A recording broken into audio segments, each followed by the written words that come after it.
Bienvenue si vous nous rejoignez. Le vendredi, vous le savez, c'est la gastronomie qui prend ses quartiers sur M le Média et sur Canal+, avec Knut Schwander. Bonjour Knut. Mais bonjour. Merci d'être là.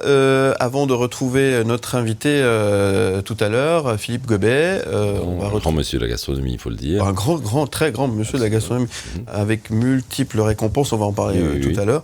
On va retrouver vos anecdotes. Et attention, vous m'aviez soufflé à l'oreille tout à l'heure que c'était une anecdote dramatique. Exactement. Je suis très inquiet. Oui. Que se passe-t-il ? Alors, il faut savoir, quand on va au restaurant, très souvent, même si on adore ça, eh bien, il y a des passages fantastiques qui sont merveilleux et charmants. Et puis, il y a des moments où ça se passe moins bien, où c'est un peu plus dramatique. Là, ça n'est pas du côté du cuisinier que ça s'est mal passé. Mais enfin, je vais vous raconter ça. Histoire de table, donc on est il y a 35 ans environ. Et en jeune couple, avec Carole qui est devenue mon épouse, on rentrait de Venise. C'était en février, du carnaval. On était dans le train. Lorsque tout à coup le train a ralenti, on a entendu les freins crisser, comme c'était avant toute intervention technique, le contrôleur est venu annoncer qu'on allait s'arrêter à Stresa. Et en fait on n'avait pas du tout envie de rentrer à la maison, donc on s'est dit on sort. Donc on a pris nos valises, on a couru vers la porte, on s'est retrouvés sur le quai en février, Stresa, c'était beau, il y avait des palmiers, il y avait ces vieux palaces au bord de l'eau, et on s'est trouvé un petit hôtel, et après on s'est dit il faut aller manger. Et comme la gourmandise, une fois que ça nous tient, eh bien c'est pour la vie, et ça a commencé tôt, eh bien on a cherché une bonne adresse, en plus il faisait froid et moche, il faut le dire, donc on a trouvé un endroit qui était un relais château, d'ailleurs je crois que c'est un restaurant membre des relais châteaux, où on s'est attablé le soir. C'était un endroit un peu compassé, il faut le dire, donc c'était très 70s comme ça, bois d'acajou, thon mordoré, enfin pas un restaurant d'une beauté incroyable, il faut le dire, mais luxueux, et puis à l'italienne avec un service très obséquieux même, mais tout ça a été meublé de gens, bien sûr, comme la plupart des restaurants, plutôt âgés, donc dans cette atmosphère feutrée, on était entouré nous, ils nous paraissaient âgés, je pense qu'ils avaient mon âge à peu près maintenant, mais voilà que entre la pasta et puis l'arrivée des scalopines au marsala, soudain, un monsieur, bien habillé, cravaté, tombe de son siège. Ah. Il tombe, il était par terre, il était tout blanc. Et apparemment, personne n'avait fait de cours de premier secours dans cette salle, donc tout le monde est resté un peu étonné. Le service a juste dénoué sa cravate, et puis il faut dire que ça n'a plus servi à rien, parce que quand les secours sont arrivés, très vite d'ailleurs, eh bien ils ont malheureusement dû l'évacuer. Ce monsieur était mort. C'est vrai que c'est quand même très confrontant quand on est à table, parce que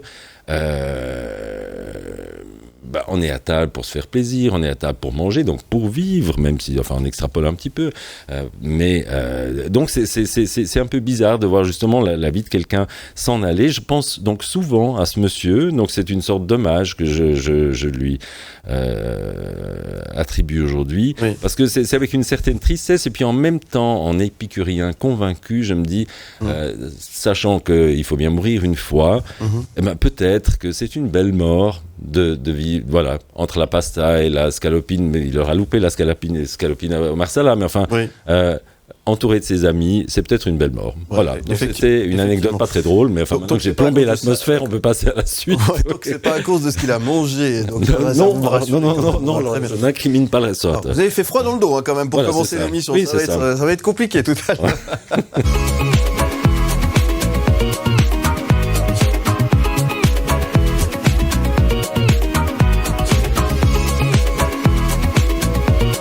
Le Média, la table de Knut. Ce matin à la table de Knut, nous avons l'immense plaisir d'accueillir un chef passionné, un professeur aspirant et un brillant communicateur.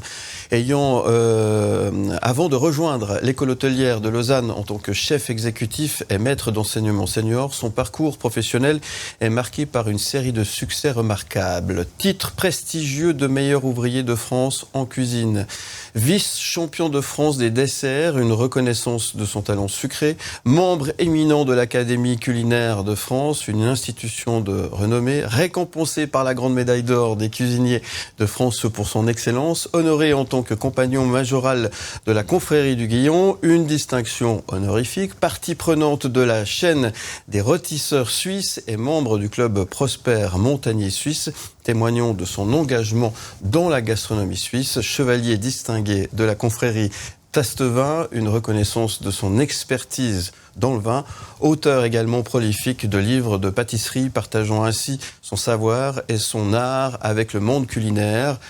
Bonjour Philippe Gobet. Je me suis arrêté là parce que ça n'arrête pas, la liste est longue. Hein. Bonjour. Quel honneur. Bonjour Philippe Morax. Bienvenue à vous. Voilà, oui, c'est vrai que moi j'ai deux Philippe autour de moi aujourd'hui sur ce Philippe, plateau. On se comprend, exactement, hein. oui, c'est bien. Oui, mais bonjour, exactement. C'est vraiment un plaisir de vous retrouver ici. J'ai d'abord une question à Philippe Morax. Est-ce que Philippe, vous avez un Larousse gastronomique ? Non, j'ai pas un Larousse, mais je lis Goemio de temps en temps. Ça, c'est très bien, oui. Je viens aller au restaurant et j'ai 2-3 connaissances qui sont épicuriens. Donc, ouais. D'accord, bon, c'est déjà une bonne longueur d'avance. Si vous aviez un Larousse gastronomique, entre le mot goberge, qui est donc le nom du lieu noir au Canada, et j'ai appris en le feuilletant le Larousse gastronomique, et le mot gobo, qui est une racine, une variété de badiane au goût proche du cardon, et j'ai appris à la même occasion, eh bien, il y a Philippe Gobet, parce qu'en plus de toutes ces distinctions, eh bien, il figure Larousse gastronomique. C'est quand même un honneur, ça aussi. Ça, c'est la classe. Oui, effectivement, je crois que c'est la suite d'un parcours, c'est peut-être pas à moi de le dire, mais exceptionnel, surtout la rencontre d'hommes, de chefs, hein, de personnes qui m'ont un petit peu coaché, qui m'ont aidé, qui m'ont montré le chemin durant ce parcours. Alors c'est vrai que mon parcours, il est... chacun a son parcours, mais Georges Blanc pour commencer, même avant la rencontre avec un meilleur ouvrier de France, Paul Couéberlet à Villars-les-Dombes. Je vous interromps, parce que quand même, ce qui est extraordinaire, c'est que, si je suis bien renseigné, vous vouliez devenir dessinateur industriel. Exactement. Non, c'est peut-être là le départ. C'est vrai que je suis d'une famille nombreuse. Je suis le dernier d'une fratrie de 9 enfants. Et c'est vrai que tous mes frères, particulièrement, ont suivi cette formation pour être dessinateur industriel. Ouais. Alors personne finalement l'a fait, mais au moins on a tous commencé. Et moi-même j'ai commencé donc à faire un baccalauréat donc pour être dessinateur industriel. Et puis après, ça m'a amené dans d'autres chemins, qui est la cuisine et la pâtisserie. J'ai lu aussi que vous aviez appris les maths avec les crêpes, en comptant les crêpes. Effectivement, alors ça on me l'a raconté, mais j'ai appris à compter apparemment en comptant une pile de crêpes. Alors c'est vrai qu'à la maison il y avait beaucoup de bouches à nourrir, hein, oui. Et quand on faisait des crêpes, on en faisait une pile, et puis un jour j'ai dû dire 1, 2, 3, 4, et mais alors il parle, il sait compter, et voilà, donc c'est une anecdote qui reste assez sympathique. C'est une belle anecdote, et en plus qui fait bien le lien entre ces deux, d'abord le côté technique, je veux dire, qui vous intéressait aussi, et puis ensuite ce côté lié à la gourmandise et à la gastronomie. Les deux choses sont non seulement incompatibles, pas incompatibles, mais peut-être nécessaires, cette approche. Peut-être que c'était la destinée, déjà tout petit, de dire, il faut, si on veut savoir cuisiner, si on veut savoir pâtisser, hein, faire de la pâtisserie, il faut savoir compter aussi. Oui. Et peut-être que c'était ma destinée, et puis finalement, c'était que le début du chemin. Parce que vous avez commencé comme pâtissier. Alors j'ai commencé comme cuisinier, hein, puisque j'ai fait l'école hôtelière de Dardilly à Lyon. Et puis, pour la petite anecdote, quand je suis sorti avec mon diplôme un vendredi après-midi, tout fier avec mon BEP et mon CAP, je suis allé voir un ami de la famille qui était restaurateur à Belleville-sur-Saône, dans le Beaujolais. Et puis je lui dis, maintenant, qu'est-ce que je fais avec mon diplôme ? Alors ils m'ont dit, écoute, on est allé dîner mercredi dernier chez Georges Blanc, je crois qu'il cherche quelqu'un. Alors ils ont appelé Georges Blanc, ils ont dit, il y a un petit jeune qui sort de l'école, il est de bonne famille. Alors Georges a dit, il a qu'à venir demain matin. Et puis avant de partir, donc de remercier le chef que j'étais allé voir, il m'a dit surtout, n'oublie pas de prendre une veste de cuisine, on ne sait jamais. Alors me voilà le lendemain matin, à 8h, accueilli par Georges Blanc. Alors à l'époque, il n'y avait pas besoin d'envoyer des CV ou quoi que ce soit. Il m'a dit, est-ce que tu as pris une veste avec toi ? Je lui ai dit oui. Il a appelé le chef de cuisine, il a dit, le petit commence tout de suite, il va se changer. Et voilà comment j'ai commencé ma carrière. Et puis après, 1000 pieds à l'étrier tout de suite, comme ça. Tout de suite, voilà comment ça s'est Et passé. là, c'était en pâtisserie, du coup? Non, c'était en cuisine. Et puis en fait, qu'est-ce qui s'est passé? C'est que j'ai eu une allergie aux crustacés. Et puis Georges Blanc m'a dit, écoute, je lui ai dit, bah non, il faut que je retourne justement dans mon métier d'origine, que j'avais choisi, justement, d'être dessinateur industriel. Il m'a dit, tu devrais essayer la pâtisserie. Et puis, donc, je suis allé en pâtisserie chez Georges Blanc. Et puis, rapidement, de commis, je suis passé à chef de partie. Et très jeune, j'étais chef pâtissier chez Georges Blanc. C'est assez incroyable. Oui, c'est assez incroyable. Et puis, en plus, je pense quand même que, comme formation, la pâtisserie demande une rigueur qui est tellement plus grande, finalement, en tout cas, que la cuisine traditionnelle, que je suis sûr que vous en regardez. La pâtisserie, c'est du peser. Alors, aujourd'hui aussi, on pèse beaucoup en cuisine. Mais c'est vrai qu'en pâtisserie, une recette, si on veut qu'elle soit réussie et qu'on puisse la dupliquer, il faut la peser, il faut la millimétrer. Et au fond, ça rejoignait facilement un petit peu ce que j'avais appris tout petit, donc à savoir compter.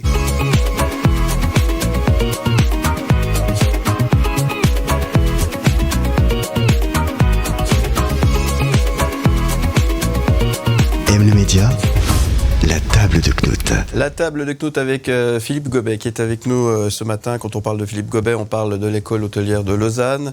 D'ailleurs, félicitations, meilleure école hôtelière du monde. Oui, effectivement, je crois que c'est pour la 6e année. C'est pas la première fois, c'est ça. C'est pas la première fois, mais c'est vrai que voilà, c'est le travail d'équipe.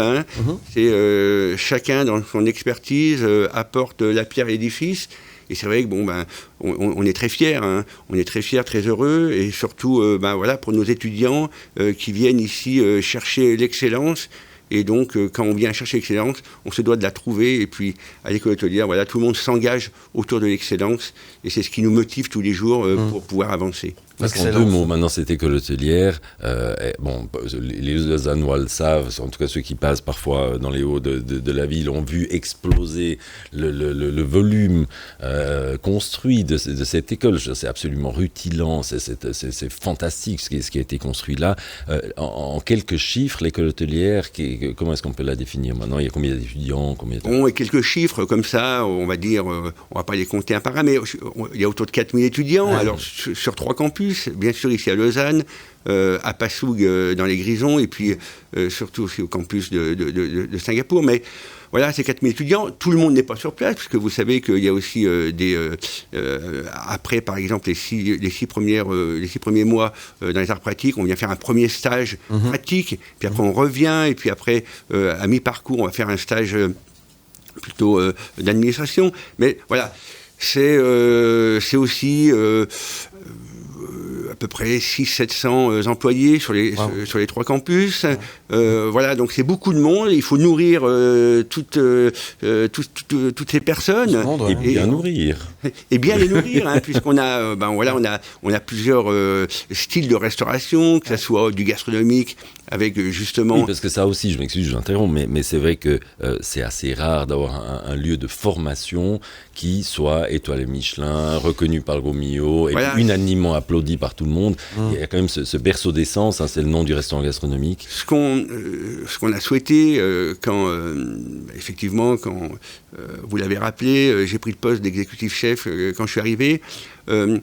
Il fallait justement pour nos étudiants qui allaient demain aller dans le monde professionnel, leur donner tout de suite l'outil nécessaire.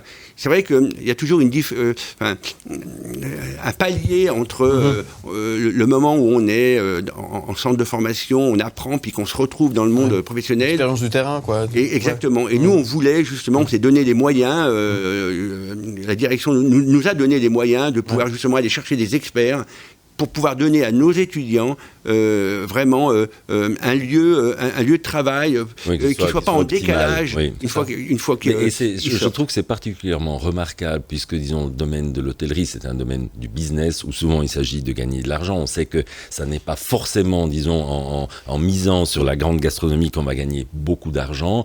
Donc je trouve personnellement vraiment remarquable de sensibiliser ces étudiants au fait qu'on peut faire de l'excellence. Non, mais exactement, je pense que tout est là, je pense. Hein, c'est le savoir-être. Ça, je crois que c'est primordial. Hein, si on veut démarrer, si on veut apprendre le savoir-faire, il faut démarrer par le savoir-être. Puis après, le savoir-faire, ça s'apprend au fur et à mesure. Et je crois vraiment que on est pionniers puisqu'on est, on est les premiers à avoir eu à aller chercher cette reconnaissance au niveau des guides.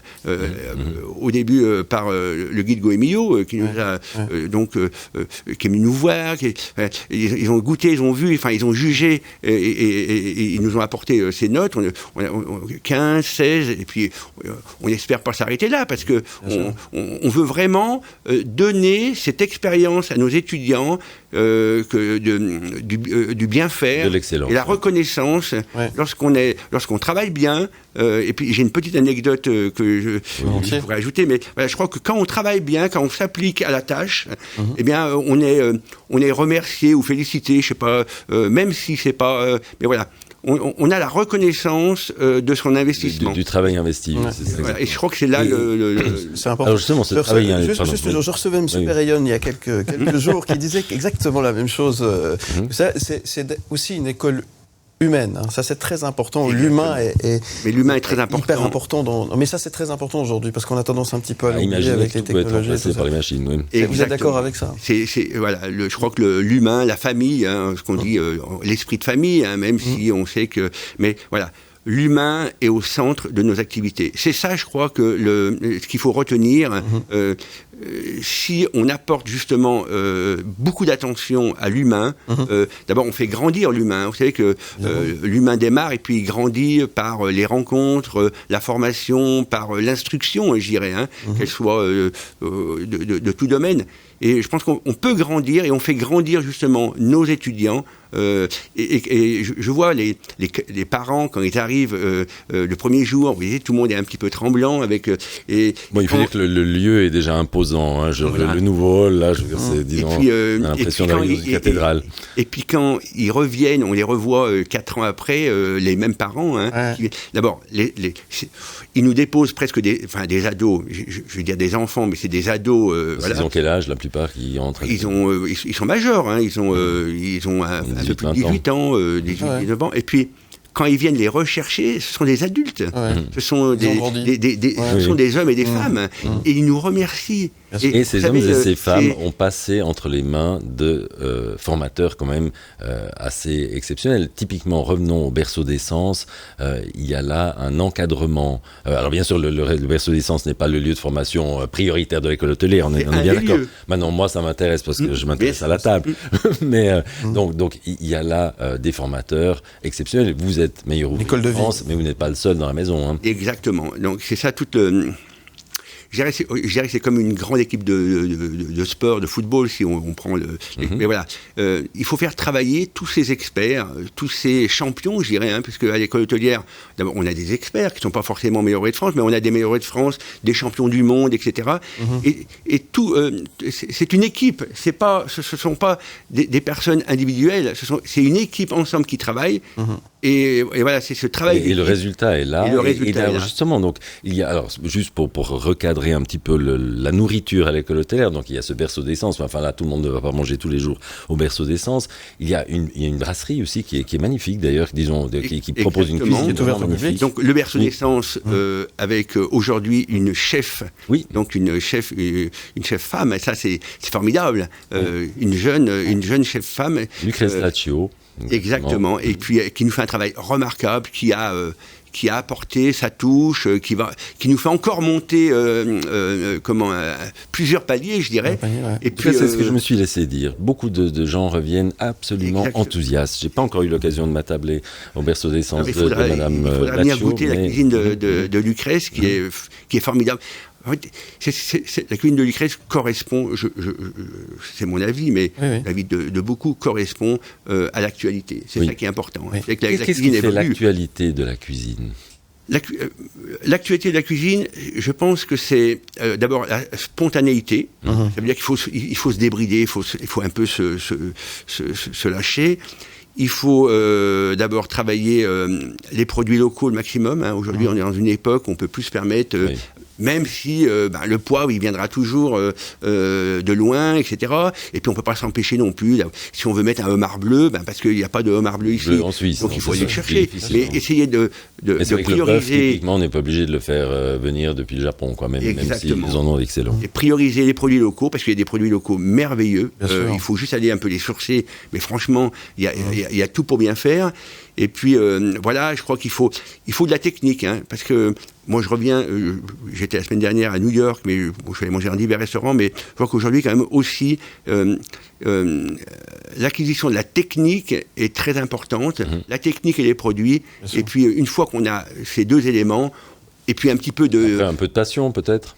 Beaucoup de passion, puis voilà, je pense qu'il faut un peu se débrider, il faut un peu se lâcher, et puis il faut aussi faire la cuisine pour les clients. Hein. Ce qui est assez intéressant quand même dans ce domaine de cette école hôtelière rutilante où tout est magnifique, c'est un peu une allure d'aéroport, que je sais, c'est le futur, et en même temps, voilà, ce côté humain reste central. Je pense que c'est beau comme message. Ouais, faut aimer les gens en fait, c'est ça que vous êtes en train de dire. Exactement. Je crois qu'il faut aimer les gens, il faut aimer les rencontrer, il faut aimer discuter, et puis voilà, il faut écouter. Hein. Et moi, j'ai une phrase qui est assez simple, mais écouter et entendre, voyez, parce que souvent on écoute beaucoup de choses, mais on n'entend pas. Bien sûr.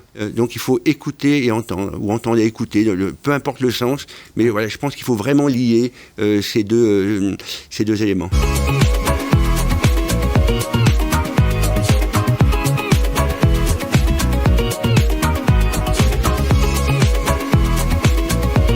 M le Média, la table de Knut. Que le temps passe vite. Déjà, troisième partie de ce rendez-vous gastronomique, comme chaque vendredi sur M le Média et sur Canal+, avec Knut Schwander, la table de Knut. Et ce matin, à table à notre table, Philippe Gobet, merci d'être là. Et sympa notre table aussi. C'est très sympa. Vous pouvez mettre des étoiles aussi, ça peut être pas mal. Exactement. Bon, ça manque un peu de nourriture là pour l'instant, mais... Oui. En tout cas, merci d'être avec nous. C'est un vrai plaisir de vous avoir avec nous.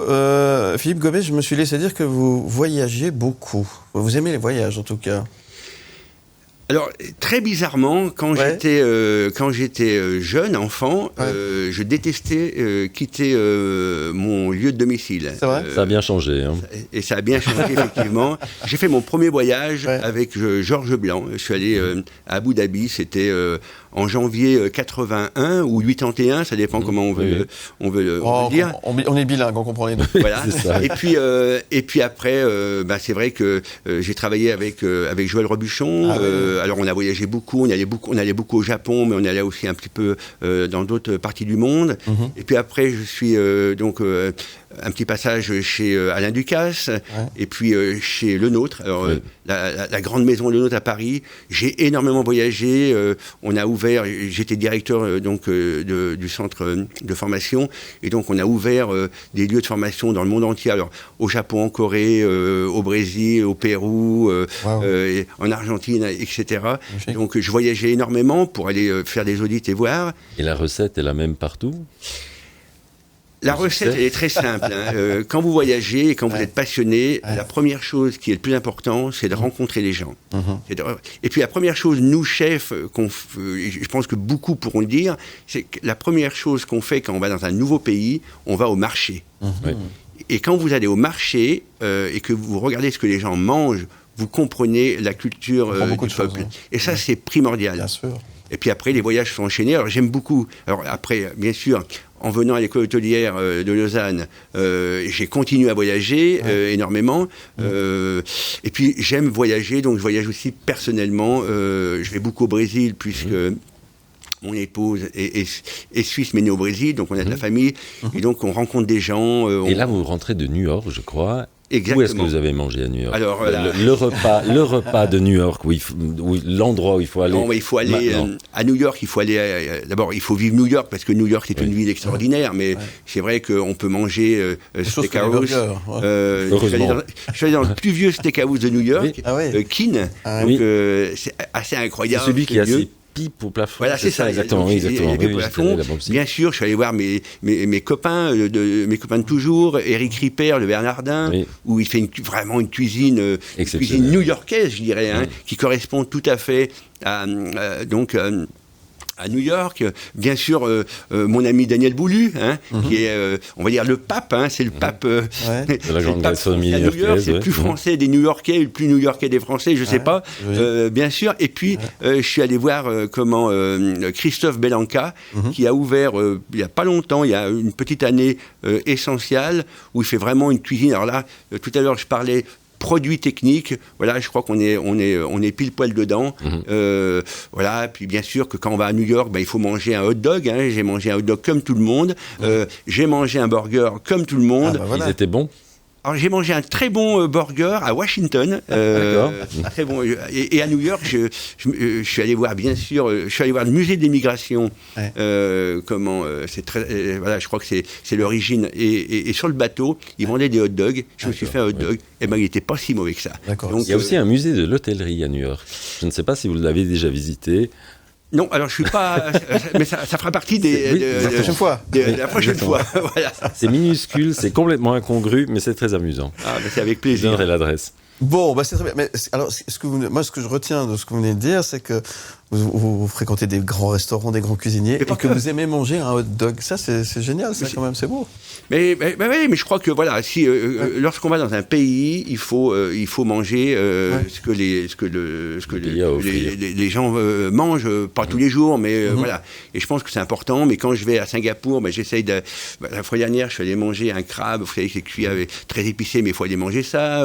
Faut goûter, quoi. Il faut essayer, etc. Et puis quand on va au Maroc, on mange une pastilla puis un couscous, etc. Voilà, il faut vraiment se nourrir. Un lieu à travers sa gastronomie, en fait. Messieurs, c'est l'heure de la rafale des questions. Je suis désolé, le temps passe très très vite. Je suis obligé de faire avancer les choses. Vous êtes prêts pour la rafale des questions, M. Gobet ? Mais on est toujours prêts. Attention, j'espère. C'est 1 minute, les questions qui arrivent en rafale. C'est parti. La rafale de questions. Philippe Gobet, cuisinier, c'est le plus beau métier du monde ? Probablement. Si vous sortez au restaurant, vous allez où ? Je vais aller voir mon ami Benoît Carcena, parce que j'aime beaucoup sa cuisine. Au Val-Rose. Vous êtes plutôt cervelas ou saucisson chaud ? Les deux sont très bons, mais un cervelas grillé au barbecue, c'est très bon. Quel est votre repas préféré ? La simplicité, c'est mon repas préféré, c'est très simple. C'est un poisson entier, sauvage, et puis cuit au four, un filet d'huile d'olive, un peu de gros sel de mer, et terminé. On en a l'eau à la bouche. Simplicité, c'est très simple et c'est tellement bon. Votre recette pour séduire, M. Gobet ? Ma recette pour séduire, elle est très simple. Un bon verre de vin, vaudois ou un bon verre de Beaujolais, puisque je suis du Beaujolais, voilà, et puis quelque chose de simple, pas forcément compliqué. Ok, le repas qui vous a le plus marqué dans votre vie ? J'ai beaucoup aimé à Singapour. Je suis allé dans 2 restaurants, mais restaurant Les Amis et puis chez Odette. Mais après, je pourrais vous en citer. J'aime beaucoup la cuisine de La Bouite, par exemple, de mes amis René et Maxime Meyer, qui ont malheureusement perdu une étoile il n'y a pas longtemps, mais franchement, j'y vais de temps en temps, ou je ne sais pas comment on peut dire, mais j'aime beaucoup leur cuisine spontanée, qui est excellente. On est hors timing, j'ai encore une question quand même. Que ferez-vous dans 1 an ? Dans 1 an, je crois que je ferai la même chose. J'irai parcourir le monde, rencontrer des gens, voilà, parce que je crois que la vie, elle est faite de rencontres et d'amitié, donc il faut conserver ça. Et vous avez choisi une musique, et pas n'importe quelle musique, vous avez choisi du Jean-Jacques Goldman. Expliquez-nous pourquoi cette chanson. J'aime beaucoup cette chanson. D'abord, j'aime beaucoup l'artiste qui a toujours fait des chansons merveilleuses, qui a su pendant des générations entraîner tout le monde, encore aujourd'hui. Et puis cette chanson, elle parle d'artisans, de gens simples qui se lèvent tous les matins, qui vont travailler, et puis qui souvent ne sont pas forcément reconnus en tant que tels. Nous, c'est vrai qu'on a la chance, en tant que cuisinier, on est un peu médiatisé, mais il y a plein d'artisans qui font un travail formidable, qui rendent service, et voilà, dans l'ombre. Et puis j'ai trouvé que cette chanson me parlait beaucoup, donc c'est pour ça que j'ai voulu vous la présenter. Elle a changé votre vie, cette chanson ? Probablement. Merci beaucoup, M. Gobet, d'être venu ce matin. C'était un vrai plaisir de vous avoir autour de la table de Clou. Qu'est-ce qu'on peut vous souhaiter aujourd'hui ?